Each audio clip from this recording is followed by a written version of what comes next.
गं गणपतये नमो नमः। ॐ गं गणपतये नमो नमः। ॐ गं गणपतये नमो नमः। ॐ नमः शिवाय। ॐ नमः शिवाय। ॐ नमः शिवाय। या देवी सर्वभूतेषु मातृरूपेण संस्थिता नमस्तस्यै नमस्तस्यै नमस्तस्यै नमो नमः। या देवी सर्वभूतेषु बुद्धिरूपेण संस्थिता नमस्तस्यै नमस्तस्यै नमस्तस्यै नमो नमः। या देवी सर्वभूतेषु श्रद्धारूपेण संस्थिता नमस्तस्यै नमस्तस्यै नमस्तस्यै नमो नमः। सदाशिवसमारम्भां शङ्कराचार्यमध्यमाम् अस्मदाचार्यपर्यन्तां వందే గురు పరంపరాం. నాకు జన్మనిచ్చిన నా తల్లిదండ్రులకి, నా ఇష్టదైవమైన లలితమ్మకి, నా సద్గురువుకి పాదాభివందనములు.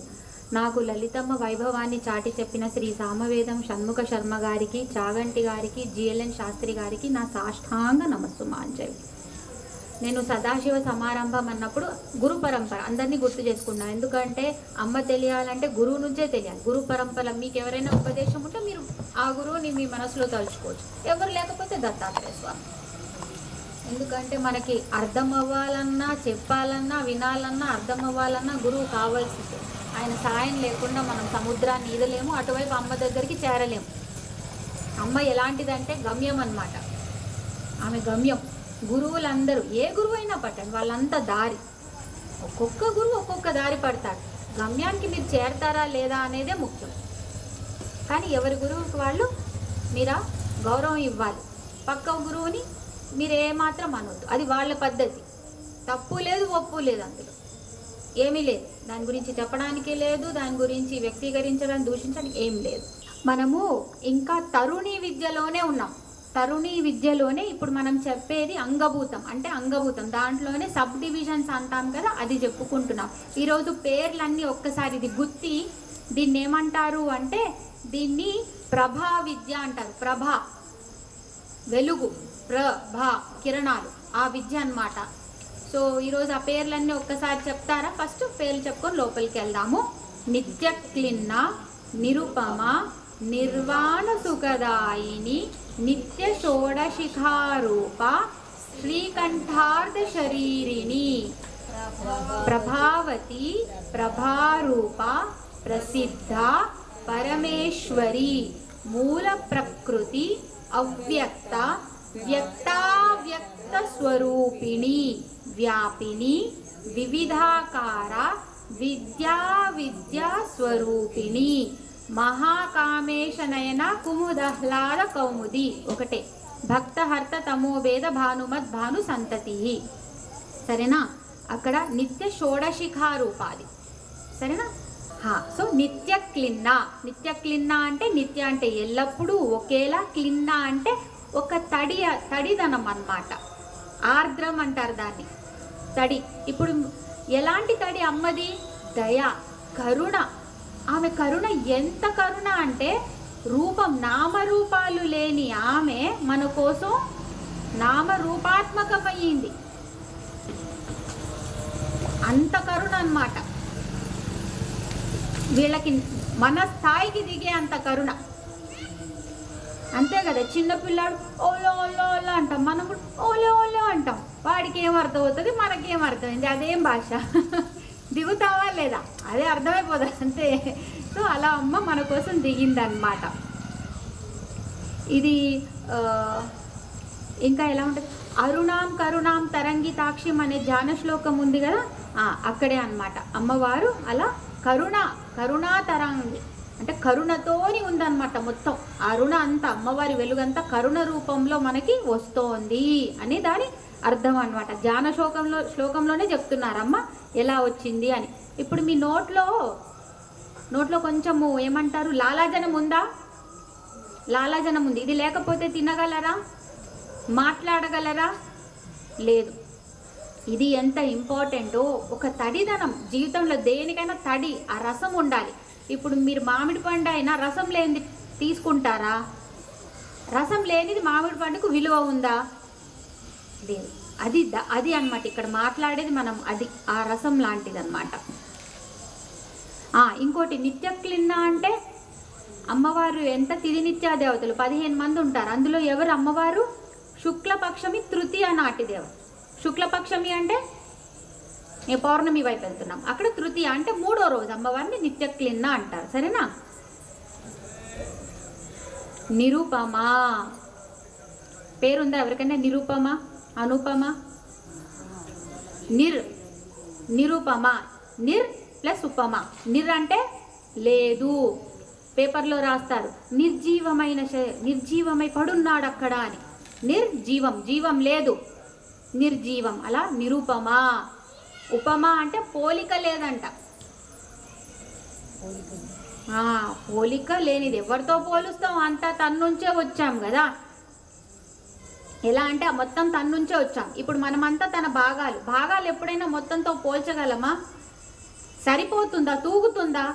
తూగదు. కాబట్టి అలా అమ్మ దేనిలో అయినా మీరు గుణంలో తీసుకోండి, రూపంలో తీసుకోండి, లేకపోతే బల సామర్థ్యాల్లో తీసుకోండి, విషయాల్లో తీసుకోండి, తత్వంలో తీసుకోండి, ఎంతైనా మనం ఆమెలో ఒక అణువు మాత్రం, పూర్తిగా కాదనమాట. పూర్తిగా అయిన రోజు ఆమెలో కలిసిపోతాం. మనం ఎందుకు వేరేగా ఉంటాం? అదే దాంట్లో కలిసిపోతాం. ఇది నిరుపమ అంటే ఇది ఎలా ఉంటుంది అంటే పోలిక లేదంటే నాకు ఒకటే గుర్తొచ్చింది. అమ్మవారు ఏమేం చేస్తుంది? శ్రీమాత, శ్రీ మహారాజ్ని, శ్రీమత్ సింహాసనేశ్వరి 3 రోల్స్ చేస్తోంది. అమ్మలాగా, రాణిలాగా శిక్షిస్తోంది. శ్రీమత్ సింహాసనేశ్వరి. సో మనం కూడా ఏం హౌస్ వైఫ్స్ కదా అని ఏమొద్దు. అందులోనే మన 3 రోళ్ళు ఉన్నాయి. బయటికి వెళ్ళినా మనం ఇదే గుర్తుపెట్టుకోవాలి. ఏ మాత్రం ఎక్కడ కూడా ఆడవాళ్ళకి ఇన్ఫీరియారిటీ కాంప్లెక్స్లు, లో సెల్ఫ్ ఎస్టీమ్లు ఇలాంటివి ఉండొద్దు. ఉంటే ఒకటే, అక్కడికక్కడే శ్రీమాత, శ్రీ మహారాజ్ని, శ్రీమత్ సింహాసనేశ్వరి గుర్తు రావాలి, దుంకేయాలి, అంతే.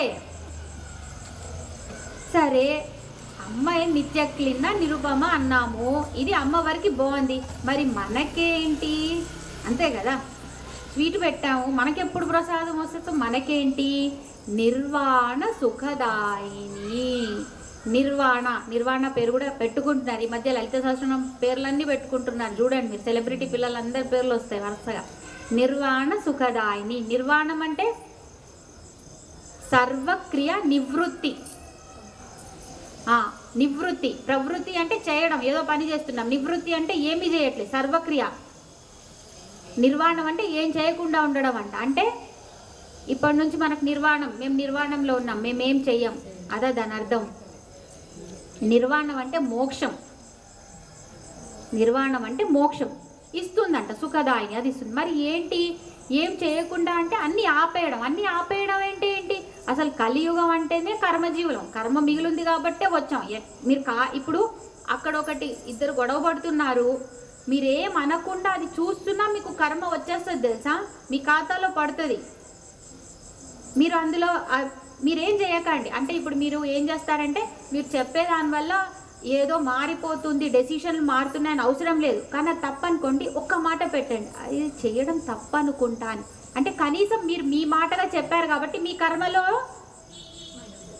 మీరు సెట్ అయిపోయారు. కానీ ఏమనకుండా ఉన్నారంటే ఒక తప్పు దానికి మీరు సహకారం ఇస్తున్నట్టే కదా. కాబట్టి మీరు ఒక తప్పు చూస్తున్నా మీకు పడుతుంది మీ అకౌంటులో, కర్మ అకౌంటులో. నేనేం నోరు తెరవలే అమ్మయ్యా అనుకోకండి, మీ కర్మ అకౌంట్లో పడుతుంది. అదే కర్మ సిద్ధాంతం. మీరు ఒక మాట అనండి, మీరు అన్న మాటకి ఇప్పుడు ఏదో అక్కడ మారిపోతున్నాయి డెసిషన్లు, అవన్నీ సంబంధం లేదు. కానీ నువ్వు నీ మాట పెట్టావు, అక్కడికి వెళ్ళిన తర్వాత నీ చిట్టా అయిపోతారు, పక్కనోడి చిట్టా కాదు కదా, అక్కడ జవాబుదారీ చెప్పుకోవాలి. సో అన్నీ ఆపేయాలంట. అన్నీ ఆపేయాలంటే ఏం ఆపేయాలి? కర్మనా? డౌట్ కదా. ఇక్కడ మోక్షం వస్తుంది, ఎలా వస్తుంది? అన్నీ ఆపేయడం అంటే కర్మ చేయి, కానీ ఇది మంచి ఇది చెడు అనే 2 డ్యువాలిటీ, ద్వంద్వాలు తీసేసేయి, నీకు మోక్షం వచ్చినట్టే. అదే మోక్షం. నీకు సుఖదుఖాలు, అవతల వాళ్ళు సుఖదుఖాలు, మంచి చెడు ఇవి ఎప్పుడైతే చెప్పవో, ద్వంద్వాలు ఉండవో, అదే మోక్షం. అంటే ఏకమే కదా, ద్వంద్వం లేదంటే అదే మోక్షం. ఇంకోటి ఏంటి, పని చేయి కానీ దాని రిజల్ట్, దాని గురించి ఆలోచించకు. ఏమవుతుంది, ఇప్పుడు నేను కష్టపడ్డా కాబట్టి నాకు సీట్ రావాల్సిందే, నాకు 100 లోపలే రావాలి, నాకు ఇంతే రావాలి, లేదు నువ్వు చెయ్యి కానీ దానికి అటాచ్ అయిపోకు, దానికి రిజల్ట్ నువ్వు అనుకోకు. ఎందుకంటే నీకు రావాల్సింది ఇంకొంచెం లేట్ అయి ఉందనుకో, అది అప్పుడే వస్తుంది, దానికన్నా ముందు రాదు. కానీ నీకేమవుతుంది, నువ్వెక్కడో వీక్ అయిపోతావు, ఎన్నో కారణాలు వెతుకుతావు, కానీ నీకన్నా పైన ఇంకెన్నో కారణాలు ఉంటాయి. కానీ నేను చెప్తున్నాను, మీ జీవితంలో ఏదైనా అనుకున్నప్పుడు జరగలేదనుకోండి, దాన్ని మళ్ళీ ఒక 10 సంవత్సరాల తర్వాత ఒకసారి మళ్ళీ పైకి, అంటే మనం వయసులో ముందుకెళ్తాం కదా, అప్పుడు అనుకోండి అన్నీ మీకు సమన్వయపరుస్తుంది తెలుసా.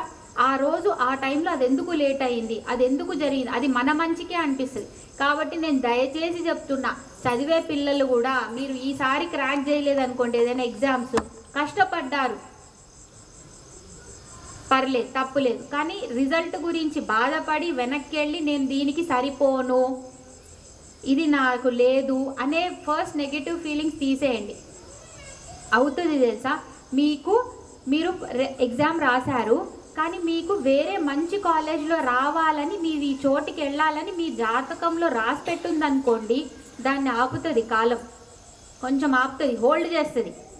హోల్డ్ చేసి మీరు ఎక్కడికైతే వెళ్ళాలో అక్కడికి వెళ్ళేంత వరకు, ఆ సమయం అనుకూలత రానంత వరకు మిమ్మల్ని హోల్డ్ చేసి పడుతుంది, అక్కడ వేసేస్తుంది. కాబట్టి ఏదైనా లేట్ అవుతుంది అంటే నేను అక్కడ ఇంకా వెళ్ళాల్సిన టైం రాలేదేమో, ఇదే మీ ఆలోచన ఉన్నాయి. అంతేగాని నాకు అర్హత లేదేమో అనుకొని కూర్చోకండి, బాధపడకండి, సరేనా. బంధనాలు ఎంత ఉండాలో అంతే పెట్టండి, ఎక్కువ లోపల దూకకండి, దాన్ని సముద్రం చేసి దాంట్లో ఈదకండి, ఈదడం కాదు, దూకకండి, మొత్తం మునగకండి, ఓన్లీ పైన స్విమ్మింగ్ చేసి వచ్చేయాలి, సరేనా. భార్య అయినా, భర్త అయినా, పిల్లలైనా, ఆఫీస్ అయినా, ఏదైనా ఓన్లీ స్విమ్, ఆ తర్వాత బయటకు వచ్చేయాలి. ఫీల్ అవ్వద్దు. ఆయన చీర తీసుకురాలేదనుకోండి, డబ్బులు అడిగి మీరే తెచ్చుకోండి, ఇంకా కావాలంటే ఒక 1000 ఎక్స్ట్రా అడగండి, ఫీల్ అవ్వద్దు, సరేనా. నిత్య షోడశిఖారూప, నిత్య షోడశిఖారూప, షోడశి విద్య అంటే 16వ విద్య, 16. ఇది నిత్య ఈ రూపంలో ఉంటుంది. నిత్యాదేవి అంటే మొత్తం ఆ 16 అంటే ఎప్పుడు ఒకేలా ఉండేదన్నమాట ఈ తిథి నిత్యాదేవత. మామూలుగా ఎన్ని తిథులమ్మా, ఎన్ని తిథులు 15 కదా. సో 15 తిథులు వస్తాయి. అమావాస్య, కృష్ణపక్షం అయితే అమావాస్య వస్తుంది, శుక్లపక్షం అయితే పౌర్ణమి వస్తుంది. అమ్మవారు 16వ కళ అంట, షోడశి అంట. అదేంటి 16 ఎక్కడైనా నంబర్ ఉందా? తిథుల్లో లేదు కదా. మరి అమ్మ ఎక్కడ నుండి వచ్చింది 16వ నంబరు? సరే, ఒక చెక్క ఉందనుకోండి, ఒక చెక్క ఉంది, దాన్ని నేను 3 గీతలు వేసాను, భాగాలు ఎన్ని అవుతాయి? గీతలు 3 వేసాను, భాగాలు ఎన్ని అవుతాయి? 4. 4వది భాగం కోసం సపరేట్గా గీత వేసారా? అవ్వలేదు. అంటే ఈ 15 తర్వాత వచ్చేది ఆమెనే, ఇంకంతే ఫుల్. ఇంకా మళ్ళీ దానికి సపరేట్గా ఒక పేరు, ఒక రోజు రావాలని లేదు. ఎప్పుడైతే పూర్తి అంటే ఇది దీనిలో కలిసిపోతూ ఉంటుంది. అంటే మీ 15వ రోజు ఇటువైపు, ఎప్పుడైతే ఇప్పుడు శుక్లపక్షం ఉంది కదా, శుక్లపక్షంలో 15వ రోజు ఉందనుకోండి, అది ఇటువైపు కృష్ణపక్షం ఈ పాఠ్యంలో కలిసిపోతూ ఉంటుంది. ఆ మధ్యలో కలిసే టైమే నిత్య, ఎప్పుడూ ఉండేది. ఉండే సమయం చూడండి అంటే ఇంత నిత్య, ఎప్పుడూ ఉండేది. మీ మోక్షం అంటే కూడా ఏంటో తెలుసా? మీకు తుర్య అవస్థ, లేకపోతే మీకు సంతోషం ఎప్పుడు వస్తుంది తెలుసా? మీకు ఉచ్ఛ్వాస అంటే ఊపిరి తీసుకుంటున్నారు, వదులుతున్నారు, ఆ మధ్యలో స్పేస్ ఉంటుంది చూడండి. ఎప్పుడైతే మీరు దాన్ని హోల్డ్ చేసి పట్టగలిగి దాన్ని గుర్తించగలరో అదే సుఖం అంట, అదే మోక్షం అంట. ఇది కూడా అలాగే, ఈ నిత్య షోడశిఖారూప అంటే కూడా అలాంటిదే అన్నమాట, సరేనా. అమ్మకి హెచ్చు తగ్గులు లేవు అని దాని అర్థం తెలుసు కదా. శుక్లపక్షంలో ఏమవుతుంది? చంద్రుడు ఏమవుతాడు? పెరుగుతుంటాడు. కృష్ణపక్షంలో తగ్గుతుంటాడు. కృష్ణపక్షం, ఈ కృష్ణుడు ఎలా ఉంటాడమ్మా? నల్లని నీలిరంగు, నాలో నీలిరంగు, నల్ల. సో అమావాస్య వస్తుంది, కృష్ణపక్షమి అంటే అమావాస్య వస్తుంది, నీలిరంగు. అలా అర్థం పెట్టుకోండి. శుక్లం అంటే తెల్లది, అమావాస్య సరేనా? సారీ, పౌర్ణమి అలా గుర్తుపెట్టుకోండి. చంద్రుడికి ఈ వెన్నెల అంటే ఈ కలర్, ఈ లైట్ ఎక్కడి నుండి వస్తుంది? చంద్రుడిదా? సూర్యుడి. అబ్బా సూపర్, ఇంకా అయిపోయింది, నేను చెప్పను, తర్వాత కవర్ చేసుకుందాం. సో ఇదంతా ఎవరి దగ్గర నుంచి తీసుకుంటున్నారు? సూర్యుడిదే, తర్వాత చెప్తాం. శ్రీకంఠార్ధ శరీరిని. అవి పేర్లు అవుతాయో లేకపోతే ఇక్కడ వచ్చే రోజు ఆ పేర్లు జరుగుతాయో, దాన్ని దీంతో జోడించాలో దీన్ని దాంతో జోడించాలో తెలీదు, కానీ శ్రీకంఠార్ధ శరీరిని. ఎప్పుడైనా శివలింగాన్ని చూసారా? శివలింగం పైన ఏముంటుంది? పైన లింగం, కింద పానమట్టం. అది ఏంటి? అది ఎలా ఉంటుంది? షేప్ ఎలా ఉంటుంది? పెద్దవాళ్ళే కాబట్టి చెప్తాను, అది సృష్టి, అది అంతే. అది సృష్టిని కింద ఉన్నది ఏది? శక్తి, అమ్మవారు యోని. పైన ఉన్నది శివుడు, లింగం. ఈ రెండు కలిస్తేనే, వీళ్ళు రెండు కలిస్తేనే సృష్టి. ఇంత బాగా చెప్పినది ఎవరైనా ఉన్నారా? అంటే మన సృష్టి అంతా దీంతోనే జరుగుతుంది, దీన్ని మనం పూజిస్తున్నాం. అంటే మనము దాంపత్య జీవితానికి చాలా విలువ ఇస్తామమ్మా. దాన్ని ఏదో అంటారు, అది ఆట కాదు మనకి. మనకు అది ఒక విలువ. అంటే రేపు పొద్దున ఒక తరం వెళ్తోంది, సృష్టికి ప్రతి సృష్టి జరుగుతూనే ఉంది, దాని బాధ్యత తీసుకుంటాం మనం. అది మనకు ఒక అడ్డగోలు ఆట కానే కాదు. సో ఇది చెప్తున్నది కూడా శ్రీకంఠార్ధ శరీరిని. ఇలా ఒకటి. శివుడిలో ఎవరు? అర్ధనారీశ్వర తత్వం కదా, అమ్మవారు. కంఠ, శ్రీకంఠార్ధ. ఇప్పుడు వేరేగా చూద్దాము. శ్రీకంఠ అంటే శివుడు, శివుడిలో అర్ధ శరీరిని ఒక అర్థము. కంఠము, కంఠం నుంచి ఏమొస్తుంది? వాక్కు, వాక్కు. ఇప్పుడు వాక్కు అలా వాక్య కదా, ఏమర్థమైంది? అలా అలా ఏమర్థమైంది? ఏమర్థం కాల? వాక్య కదా. నిరుపమా. ఇప్పుడేమర్థమైంది? పేరన్నారు, పోలికలే. అంటే మీరు ఒక వాక్కు అంటే ఒక తీస్తున్నప్పుడు, ఒక వాక్, ఒక వాయిస్ వస్తున్నప్పుడు దానికి ఒక అర్థం ఉండాలి. అర్థం లేనిది దానికి విలువ లేదు. ఆ అర్థం ఎవరు? అమ్మవారు. వీళ్ళు ఇక్కడ కలిసిపోతారు. అందుకే పిచ్చోడు అంటే అర్థం ఉందా? పట్టించుకుంటాడా ఎవడైనా?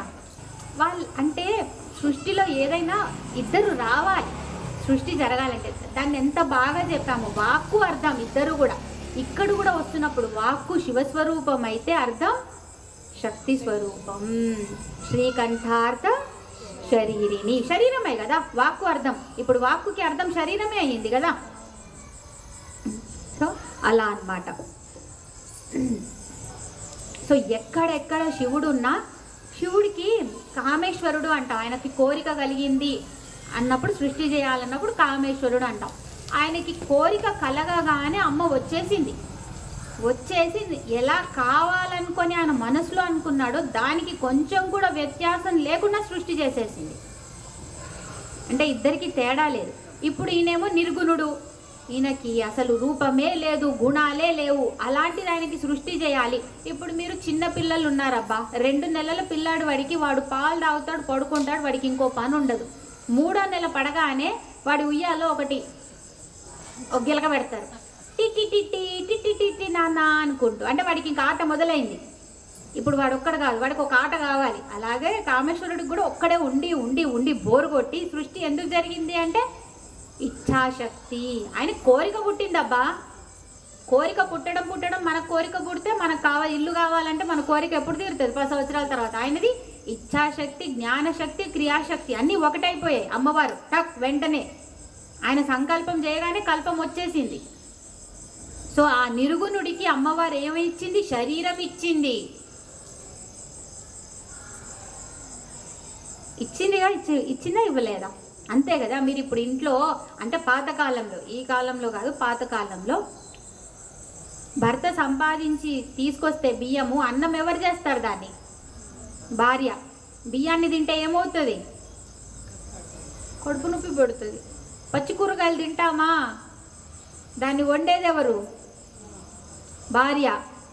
అంటే మీరు ఏ సంపాదన తీసుకొచ్చినా ఆ సంపాదనకు ఒక రూపం ఇచ్చి దాన్ని శక్తిలా మార్చి మిమ్మల్ని పోషించేది, మీ పిల్లల్ని పోషించేది, గృహాన్నంతా చూసుకునేది ఎవరు? ఆ భార్య రూపంలో ఉన్న ఆదిశక్తి. ఆ విలువ లేదు, అది పోయింది ఎక్కడో కాబట్టి ఆడది బయట కాలు పెట్టడం మొదలుపెట్టింది. ఇప్పుడు ఆడదానికి అవన్నీ రుచులు చూయించాక ఇంట్లో కూర్చోమంటే కూర్చోదు. కాబట్టి దయచేసి ఇంకా మగవాళ్ళు ఏం చేస్తారు? ఇంట్లో సహాయపడండి. కానీ ఆమెకి ఆ రెస్పెక్ట్ ఉండుంటే కదా, ఆమె పనికి విలువ ఉండుంటే ఖచ్చితంగా ఆమె ఇంటి బయట అయితే దాటదమ్మ గడప. ఎందుకంటే ఏ ఆడదానికైనా నా పిల్లలు నా ఇల్లు మంచిగా ఉండాలి ఇదే ఉంటుంది. ఆమె ఎంత పెద్ద చదువు చదివినా ఏం చదివినా మళ్ళీ పోయి అక్కడే కూర్చుంటుంది. కానీ నువ్వు ఇంట్లో కూర్చొని ఏం చేస్తున్నావు, నువ్వేం సంపాదిస్తున్నావు, ఈ తిండి ఎవరిది, నాది, ఈ లెక్కలన్నీ పెట్టారనుకో ఏం చేస్తుంది ఆదిశక్తి? గడప దాటుతుంది. గడప దాటితే ఇంటికి 4 ఆడోళ్ళు వస్తారు. వంట మనిషి, బోర్లు దోమే వంట మనిషి, బోర్లు దోమే మనిషి, బట్టలు ఉతికే మనిషి, ఇంకా ఊడ్చి తూడ్చే ఒక్క ఆమెకి 4 వస్తారనమాట కదా. అయిపోయింది, వచ్చేసారు, ఇంకేం చేయలేము, అయిపోయింది. అంటే చెప్తున్నాను, ఆడదానికి తల్లిలా అయినా కానీ భార్యలా అయినా ఇవ్వండి ఆ గౌరవం. ఆమె ఒక్క గౌరవానికి ఇంత ప్రేమకి లొంగిపోతుంది తెలుసా, పిచ్చగా లొంగిపోతుంది. ఆమెని ఈజీగా, ఆమెను ఎంతైతే మనం హ్యాండిల్ చేయగలమో ఇంకెవరిని చేయలేము. ఈజీగా లొంగిపోయేది ఆ మొక్కతే. కానీ ఓం శ్రీమాత్రే నమః.